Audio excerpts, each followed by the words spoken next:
మొట్టమొదటిసారి V3 న్యూస్లో big celebrity ప్రజానేత ఎమ్మెల్యే రోజా ఇంటర్వ్యూ కనువిని ఎరగని రీతిలో నవ్వులు కేరింతలు పడిలేచిన జీవన సత్యాలు సమర్పిస్తున్న వారు Gudditi Somadas proprietor Meher Saree Mandir Somadas silk and sarees phone number 9440285818 manufacture handloom pure silk sarees wholesale address కోసం 11/453 సాలె street Dharmavaram Anantapur AP.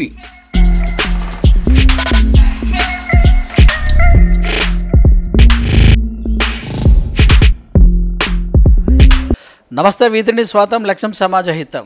Big celebrity అయినటువంటి వ్యక్తి రాజకీయ రంగంలో కావచ్చు, చిన్న స్క్రీన్ కావచ్చు, పెద్ద స్క్రీన్ కావచ్చు, మరి అన్ని స్క్రీన్లలో కూడా యువతను అందరినీ కూడా ఉర్రు తొలగిస్తూ ఒక హీరోయిన్గా ఎంటర్ అయినటువంటి వ్యక్తి ప్రస్తుతం మరి అనుకున్న గోల్ రీచ్ అయిన సందర్భంలో మరి ఎమ్మెల్యే కూడా అయ్యారు రెండో దఫ కూడా. మరి ప్రస్తుతం మనము సినీ ఇండస్ట్రీ గురించి మాట్లాడిన తర్వాత రాజకీయంలోకి వెళ్దాం. నిన్న వద్దాం అనుకున్నాం, రాలేకపోయాం. సో అయినా కూడా మీరు మా కోసం చాలా టైం కేటాయిస్తున్నారు, చాలా సంతోషంగా ఫీల్ అవుతున్నాం ఫస్ట్. సో అన్ని ఇంటర్వ్యూలు చెప్పినట్టుగానే అండ్ మీ అన్నయ్యలు రౌడీలు అనుకోండి, అంటే మీరు లవ్ చేసే విషయంలో కానీ వ్యక్తిగతంగా మీరు తిరుపతిలో చదువుకున్న విషయాలు ఇవన్నీ కూడా తెలిసే విషయంలో. సో మీకు లవ్ అంటే ఇంట్రెస్ట్ లేకుండేనా ఫస్ట్? నాకు లవ్ మ్యారేజ్ చేసుకోవాలని చిన్నప్పటి నుంచి ఆశ, కానీ లవ్ చేసేంత ధైర్యం లేదు. ఇద్దరు అన్నయ్యలు ఉన్నారు, వాళ్ళు రౌడీలు కాదు. ఏ అన్నయ్య అయినా చెల్లెలు అనే విషయం అంటే వాళ్ళు సైట్ కొడతారు కానీ వాళ్ళ చెల్లెని ఎవరు సైట్ కొట్టకూడదు, అలాంటి అన్నలు. అండ్ అంటే సినిమా అనుకోవచ్చా? ఖచ్చితంగా. ఎందుకంటే 3 జనరేషన్లకి నేను ఒకే అమ్మాయిని. మా తాతయ్యకి మా నాన్నకి ఎవరికి అక్క చెల్లెలు లేరు. రెడ్డి డామినేషన్ ప్రే చేసాక పుట్టాను కాబట్టి మా తాతయ్య నుంచి, నాన్న నుంచి, అన్నయ్యల నుంచి అందరూ ప్రేమగా చూసుకుంటారు. ఆ ప్రేమ ఎక్కువయ్యి సో కాలేజీకి వెళ్ళాలంటే వాళ్ళ కాలేజీలు దాటి నా కాలేజీకి వెళ్ళాలి కాబట్టి సో నేను లవ్ చేయడానికి అవకాశం దొరకలేదు. నన్ను చాలామంది చేశారు కానీ ఎవరైనా ఉన్నారా లవ్ చేస్తానికి? ఎవరైనా అబ్బాయి నచ్చేదా మీ కాలేజీలో ఉన్నప్పుడు? మీ కో ఎడ్యుకేషనా కాదా? నాది గర్ల్స్ కాలేజ్ కాబట్టి లేదు. సెల్వమణి గారిని కలవక ముందు అస్సలు లేదు క్రష్ అలాంటి మంది. అంటే మా కాలేజ్ గర్ల్స్ కాలేజు, బయట నుంచి చూసి ఇష్టపడేవాళ్ళు. అలాగే నేను ఎక్కడైనా పెళ్ళిళ్ళకి వెళ్ళినప్పుడు అమ్మాయి బాగుంది అని చెప్పి ప్రపోజల్స్ ఇంటికి వచ్చేవి చిన్నప్పుడే, 10th నుంచే అట్లా. కానీ అవి ఏవి నా వరకు రాలేదు. సో ఫస్ట్ సెల్వమణి గారే నన్ను ప్రపోజ్ చేయటం. మీరు సినిమాలోకి ఏది తమిళంలో తీస్తున్న సినిమాలు? అవునవును, చెంబరతి మూవీలో నేను యాక్ట్ చేయడానికి వెళ్ళినప్పుడు మా మదరు, మా ఫాదరు, మా అన్నయ్యలు నాతో పాటు వచ్చేవాళ్ళు. నాకు తినిపించడం, ఒడిలో పడుకోబెట్టుకోవడం. నాయనప్పుడు 17 years, ఇప్పుడు మా పాప వయసు నాది అప్పుడు. ఇప్పుడు వాళ్ళని ఎలా చూసుకుంటాం, ఇంకా చిన్నపిల్లలకి అట్లా చూసుకునేవాళ్ళు. సో మా ఇంట్లో మా అమ్మ నాన్న, మా ఫ్యామిలీ అఫెక్షన్ చూసి అయ్యో ఇలాంటి ఫ్యామిలీ నాకు కావాలి అని ఆయన ఆశపడ్డారు. అయితే నాకు చెప్పలేదు, మా అన్నయ్యకి మా అమ్మ నాన్నకి చెప్పారు. వాళ్ళు ఓకే అన్నాక నేను సీతారత్నం గారు అబ్బాయి షూటింగ్ రాజమండ్రిలో చేస్తుంటే అక్కడికి వచ్చి నా బర్త్డేకి ప్రపోజ్ చేశారు. సో మీరు సుకుమారంగానే పెరిగారంటాం. చాలా. ఇప్పుడున్న రోజాకి అప్పటి రోజాకి చాలా తేడా ఉంది. అంటే ఇప్పుడు కూడా లోపల సున్నితమైన దాన్ని, ఎమోషనల్ ఫ్రెండ్లీ నేచరు, కానీ బయటకి ఒక పొలిటికల్గా ప్రజలకు ఒక కష్టం లేదా మహిళలకి ఒక సమస్య అంటే మాత్రం ఉగ్ర రూపం వస్తుంది. మిగతా టైంలో అంతా జాలీగా ఫ్రెండ్లీగా అందరితో కంఫర్ట్గానే ఉంటాను. స్టూడెంట్గా చేసేటప్పుడు ఏదైనా organization, student organization like ABVP కానీ అప్పుడు చాలా సాఫ్ట్ అంటున్నాను కదా, అందులో పని చేయాలి ఎక్కడ కూడా. ఎక్కడ అసలు ఎవరితో ఇలా కూర్చొని మాట్లాడే ధైర్యం కూడా లేదు. ఏ రోజు స్టేజ్ ఎక్కి ఒక స్పీచో ఒక డ్రామానో ఇచ్చింది లేదు. ఎప్పుడు బ్యాక్ బెంచ్లో కూర్చొని ఉండేది వాళ్ళం. ఫ్రంట్ కూర్చోడానికి కూడా భయపడేదాన్ని నేను. అందుకే మా కాలేజ్లో మా లెక్చరర్స్ కానీ, మా ఫ్రెండ్స్ కానీ, మా బంధువులు అంటారు, నువ్వు ఎలా పొలిటీషియన్ అయ్యో, ఎలా దడదడలాడిస్తున్నావు ఇప్పుడు అని అడుగుతున్నారు. అప్పటికిప్పుడు సినిమాల్లో కూడా కృష్ణవంశీ గారు కానివ్వండి, కోటరామకృష్ణ గారు కానివ్వండి, రమ్యకృష్ణ, మీనా, వీళ్ళంతా నువ్వా ఇలా మాట్లాడుతున్నావు మైక్ పట్టుకొని అని అడుగుతారు. ఇప్పటికీ వాళ్ళకి షాకింగ్ నన్ను చూస్తే. ఎందుకంటే సినిమాల్లో కూడా మేము అందరం బర్త్డే పార్టీస్ కానీ లేదా ఎక్కడైనా అవుట్డోర్స్కి వెళ్తాం కదా, షోస్కి అప్పుడు వెళ్ళినప్పుడు అందరూ జాలీగా ఉంటారు. నేను కూర్చొని కబుర్లు వింటూ నవ్వుతూ ఉంటా. ఎప్పుడు నవ్వుతూ ఉండేదాన్ని వాళ్ళు చెప్పే కబుర్లు వింటూ. ఇంత డైనమిక్గా మాట్లాడేది లేదు కదా, వాళ్ళు కూడా షాకింగ్ ఇప్పుడు అందరూ. చిన్నప్పుడు అల్లరి పిల్ల, మామూలు పిల్ల ఇంట్లో మా రెండో అన్నయ్యతో బాగా అల్లరి చేసేదాన్ని. అందుకే మా కాలేజ్లో మా లెక్చరర్స్ కానీ మా ఫ్రెండ్స్ కానీ మా బంధువులు అంటారు, నువ్వు ఎలా పొలిటీషియన్ అయ్యావు, ఎలా దడదడలాడిస్తున్నావు ఇప్పుడు అని అడుగుతున్నారు. అప్పటికిప్పుడు ఇమాజిన్ సినిమాల్లో కూడా కృష్ణవంశీ గారు కానివ్వండి, కోటరామకృష్ణ గారు కానివ్వండి, రమ్యకృష్ణ, మీనా, వీళ్ళంతా ఆయన అంటే ఒక భయం ఉంటుంది. బయటికి వెళ్ళి ఏమైనా ఆటలను ఆడేవాళ్ళ ఫ్రెండ్స్ తోటి ఇంట్లో ఉండేవాళ్ళ ఆ వయసులో చిన్నప్పుడు? ఆటలు స్పోర్ట్స్ ఏం లేదు. అయితే స్కూల్ చదివేటప్పుడు కబడ్డీ ఆడేదాన్ని. మా తాతయ్య ఊర్లో చదువుకున్నాను, బాక్రాపేట జెడ్పీ హై స్కూల్లో. సో మాది ఫ్యామిలీ డామినేషన్ కాబట్టి అక్కడ ఎవరు నా జోలికి వచ్చి నన్ను గెలటమో నన్ను ఏడిపించడం ఉండదు. సో నేను హ్యాపీగా చదువుకుంటూ హ్యాపీగా కబడ్డీ ఆడేవాళ్ళం అప్పుడు. సో అట్లా. అమ్మ పోలిక నాన్న పోలిక రోజా? నేనా మా డాడీయే ప్రింట్ గుద్దినట్టు మా నాన్నలాగే ఉంటారు. అందరూ అంటారు రాజాని చూసినట్టే ఉంది అంటారు నన్ను చూస్తే, ఇప్పటికి ఎవరైనా కూడా చూడగానే. సో నా స్మైల్ కానీ, మా డాడీ అందరితో ఫ్రెండ్లీగా ఉంటారు, చిన్న పెద్ద పేద దానికి ఏముండదు. మా నాన్న అందరితో బాగుంటారు. ఆ నేచర్ నాకు కూడా వచ్చింది, అందరితో ఫ్రెండ్లీగా ఉంటాను. అంటే నేను ఒక పెద్ద హీరోయిన్ లేదా నేను ఒక పెద్ద ఎమ్మెల్యేని ఆ ఇది ఉండదు మా దగ్గర ఎప్పుడు కూడా. మీ స్వభావం మీ పూర్వీకుల కోరికన్నా ఉందా? ఫ్రెండ్ అదే నాకు అర్థం కావట్లేదు. మా అన్నయ్యలు ఇద్దరు కూడా సాఫ్టే, నేను పాలిటిక్స్లో వచ్చాక ఇలా అయ్యాను తప్ప. అంటే సిచ్యువేషన్స్ మనిషిని తీర్చిదిద్దుతాయంట. అపరిచితులు తయారు చేస్తారంటారా? అపరిచితుడు అని కాదు, ఒక్కొక్క సమస్య ఒక్కొక్క మనిషిని ఒక్కోలాగా తీర్చిదిద్దుతుంది. కొందరిని ఫైర్ బ్రాండ్స్ని చేస్తుంది, కొందరిని సాడిస్ట్ని చేస్తుంది, కొందరిని వచ్చి అది అపరిచితులు మీరు చూసుంటారు, ఇప్పుడు వేరే పార్టీల్లో ఉన్నారు. మేమంతా ఫైర్ బ్రాండ్, సమస్య గురించి పోరాడుతాం, సమస్యకి పరిష్కారం కావాలని మేము కోరుకుంటాం. నాకు మా మదర్ నుంచి ఒక డిసిప్లిన్ ఇది వచ్చింది. మా అమ్మ నర్సింగ్ కాలేజ్ ప్రిన్సిపల్ రూయాలోనే వర్క్ చేసేవారు. సో ఏదైనా కూడా ఒక ప్లానింగ్గా, ఒక ఆర్గనైజ్డ్గా అండ్ ఫస్ట్ ప్రిఫరెన్స్ ఫ్యామిలీకి ఇచ్చేది మా మమ్మీ, ఎంత ఉన్నా కూడా.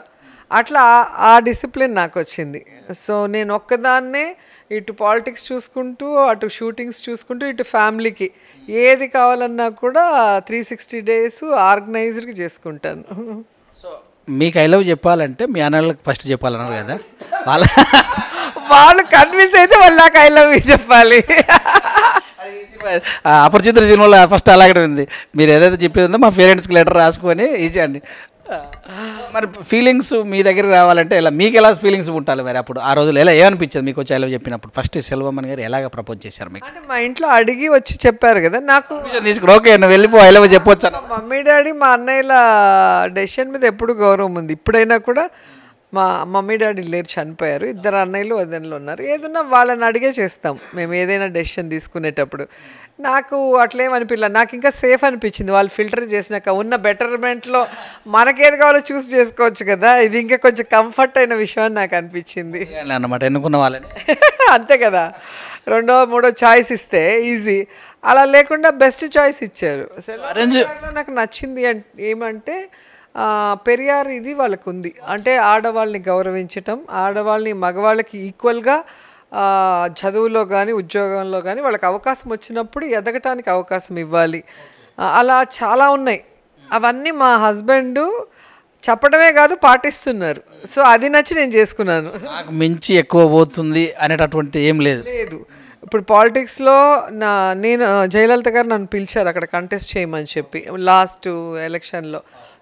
అప్పుడు నేను అన్నాను, నేను ఇక్కడ చేస్తున్నాను కదా, మీరు నించోండి అని. మా ఆయన అన్న, వద్దొద్దు, నీకు అదృష్టం ఉంది, దేవుడు నీకు అవకాశం ఇచ్చాడు, నువ్వు 10 మందికి సాయం చేయి, మేము మీకు సపోర్ట్ చేస్తాము, మళ్ళీ మేము అక్కడ పోయి మళ్ళీ నీ డబ్బులు మేము వేస్ట్ చేయటం ఎందుకు, సో ఏదైతే ఏముంది మనం సర్వీస్ చేయడానికే ఉన్నాం, నువ్వు చేయి, మేము వెనక సపోర్ట్ చేస్తామన్నారు. అన్నయ్యలు అందరూ కూడా అప్పుడు సినిమాలో ఎలాగైతే నాకు వెనకుండి ధైర్యం చెప్పారో ఇప్పుడు రాజకీయాల్లో కూడా వాళ్ళు వెనకుండి ధైర్యం చెప్తున్నారు. అనుకోకుండా యాక్ట్రెస్ అయ్యారు, అనుకోకుండా రాజకీయంలోకి వచ్చారు. సో మీ ఫాదర్ ప్రెజ్ వల్ల మీరు హీరోయిన్ కావాల్సిన పరిస్థితి ఏర్పడ్డది. సో కానీ మీరు హీరోయిన్ అయినప్పుడు మీ వాయిస్ చాలా సినిమాల వరకు కూడా లేదని అనుకుంటా, ఏమనిపించేది ఆ సమయంలో? హీరోయిన్ వాయిస్ అంటే ఏమంటారు, చిలకలాగా మాట్లాడాలి, సాఫ్ట్గా క్యూట్గా అంటారు. నాది కొంచెం బేస్ వాయిస్. తర్వాత రాణి ముఖర్జీ వీళ్ళందరూ వచ్చారు కదా, కాజోల్, హిందీ కాజోల్, అజయ్ దేవగన్ వైఫ్, వీళ్ళందరిది కొంచెం బేస్ వాయిస్ చూసారా. ఆ టైం నుంచి బేస్ వాయిస్ జనాలు ఇష్టపడటం స్టార్ట్ చేశారు. అండ్ ఏఆర్ రెహమాన్ గారి సాంగ్స్లో బేస్ వాయిస్లన్నీ ఫేమస్ అయినాయి. అప్పటి నుంచి మా వాయిస్కి కూడా ఒక వాల్యూ వచ్చింది. ఇతడు అయిపోయింది అక్కడి నుంచి. వాయిస్తోనే డబ్బింగ్ చెప్పించడము, పాటలు పాడించడము. అండ్ నాకు మోర్ ఓవర్ పొలిటికల్గా నేను వచ్చిన తర్వాత నా వాయిస్లో ఉన్న స్ట్రాంగ్నెస్ చూసి ఇప్పుడు ఖచ్చితంగా నేనే చెప్పాలి అనే పరిస్థితికి వచ్చింది. ఎవరితోటన్నా తీయలేదు అనేటటువంటి ఫీలింగ్ ఏర్పడిందా ఇండస్ట్రీలో హీరోతోటి? ఏ హీరోతోటన్నా తీయలేదు అనేటటువంటి ఫీలింగ్ ఏమన్నా ఉందా? అట్లేం లేదు సార్. ఏ హీరోతో చేయాలి, ఏ క్యారెక్టర్ చేయాలి, అలాగే ఇలాగలా నాకు ఏదైనా క్యారెక్టర్ వచ్చినప్పుడు దాంట్లో నేను బెస్ట్గా ఉండాలి. అయ్యా ఇది రోజా తప్ప ఎవరు చేయలేరు అనిపించుకోవాలనుకున్నా.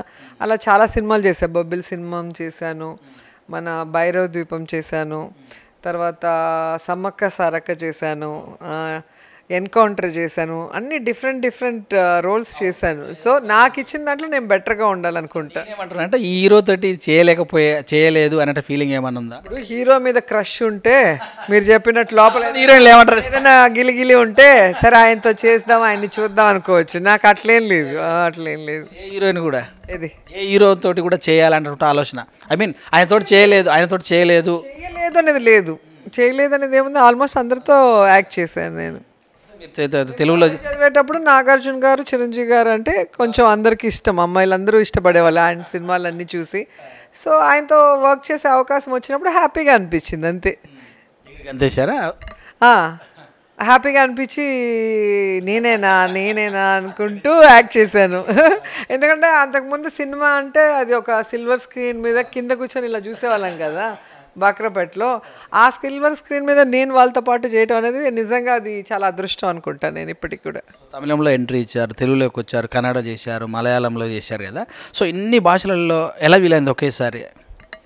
హీరోయిన్కి ఏముంది అసలు, ఏ భాష అయినా ఒకటే. మనకి జ్ఞాపక శక్తి ఉండాలి, చెప్పిన డైలాగ్ని చక్కగా డైరెక్టర్, అసిస్టెంట్ డైరెక్టర్ చెప్పినట్టుగా మనము ప్రజెంట్ చేయగలిగితే ఏ లాంగ్వేజ్ అయినా okay. And heroines all languages చేస్తారు. ఒక లాంగ్వేజ్లో హిట్ అవ్వగానే ఇంక అందరూ పిలుస్తారు మా సినిమా అంటారు. డేట్లు సరిపోవు. నేను మెజారిటీ తెలుగు అండ్ తమిళే ఎక్కువ చేశాను, మిగతావన్నీ ఊరికే అప్పుడప్పుడు చెయ్యాలని చేశాను. సో మనీ మేనేజ్మెంట్ విషయంలో రోజా కొంచెం పూరే అంట. నేను వయసులో చిన్నదాన్ని కాబట్టి నేను ఏం చూసుకోలేదు. నేను హీరోయిన్గా ఉన్న రోజులు అన్నయ్య వాళ్ళే చూసుకున్నారు.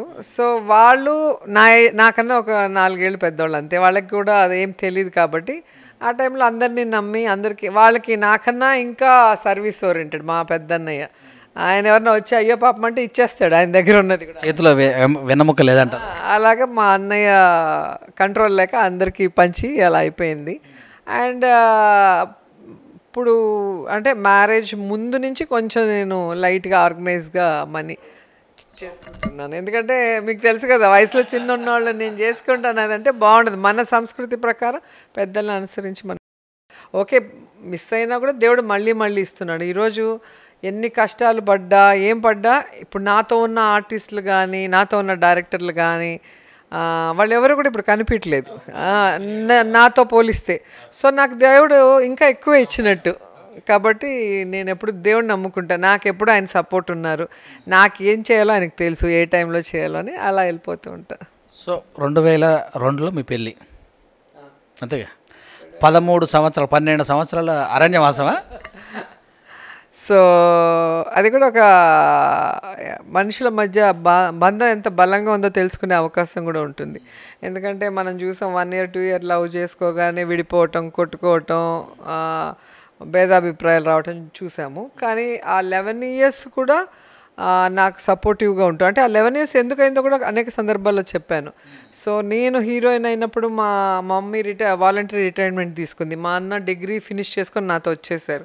సో వీళ్ళు వాళ్ళ లైఫ్ వదిలి నాకు సపోర్టివ్గా ఉన్నప్పుడు నేను నా స్వార్థం చూసుకొని పెళ్లి చేసుకొని వెళ్ళకూడదు కాబట్టి వాళ్ళని సెటిల్ చేసి పెళ్లి చేసుకోవాలనుకున్నాం.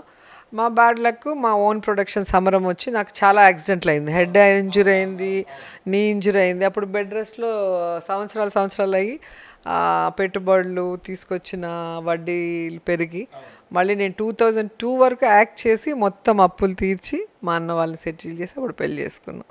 మొట్టమొదటిసారి V3 న్యూస్లో బిగ్ సెలబ్రిటీ ప్రజానేత ఎమ్మెల్యే రోజా ఇంటర్వ్యూ కనివిని ఎరగని రీతిలో నవ్వులు, కేరింతలు, పడిలేచిన జీవన సత్యాలు సమర్పిస్తున్న వారు Gudditi Somadas, proprietor Meher Saree Mandir, Somadas silk and sarees. Phone number 9440285818. Manufacture handloom pure silk sarees wholesale.